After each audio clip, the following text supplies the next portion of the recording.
Աստվածաշնչյան ընթերցանություն ամեն առավոտ Չարլզ Սպերջեն դեկտեմբերի 13 Եվ աղ առանց գրելու թե որքան Եզրաս 7:22 Աղն օգտագործվում էր ողջակիզման միջոցով Տիրոջ մատուցվող ամեն զոհաբերության մեջ։ Աղի պահպանող մաքուր հատկությունները հանդիսանում են մարդու հոգում աստվածային շնորհքի խորհրդանիշը։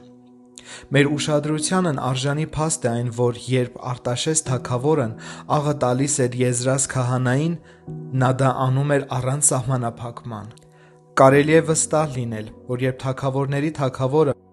ողորմություն է բաժանում թագավորական քահանայության մեջ, այն միշտ բավականացնում է բոլորին։ Հաճախ մենք խղճուկ ենք ինքներս մեզանով, բայց Տիրոջում երբեք։ Նա ով ցանկանում է մանանա հավաքել կհայտնաբերի, որ կարող է ունենալ որքան ցանկանա։ Նոր Երուսաղեմում սով չի լինում։ Սնունդը չափակարգված չէ, եւ ոչ մեկի համար հացի ու ջրի սահմանափակում չկա։ Սակայն որոշակի սնունդ շնորհքի ամբարներից տրվում է սահմանափակ քանակությամբ։ Օրինակ, քացախի ու լեղու չափաքանակն այնքան հստակ է որոշված, որ մենք նույնիսկ մեկ ավելկաթիլ չենք ստանա։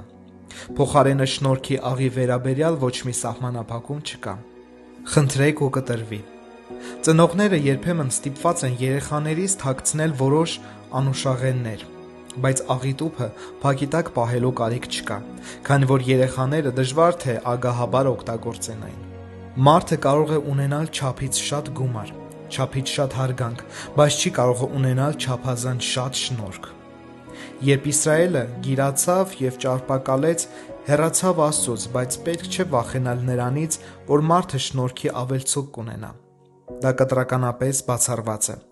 Հարստության աճին զուգընթաց աճում է նաև հոգսերը, իսկ շնորհքի աճին զուգընթաց աճում է ուրախությունը։ Իր գիտությունն ավելացնողը ցավ է ավելացնում։ Ժողովող 1:18 Հոգով լցվածը երանությամբ է լի։ Իմ հավատացյալ ընկեր, գնա դեպի գահը, երկնային աղդ ավելացնելու։ Այն համեմում կդառնա քո տառապանքներին։ Այն կոչնչացնի քո մեղքերը, ինչպես ոչնչացնում է մանրեները, եւ սիրտդ կպահպանի ապականությունից։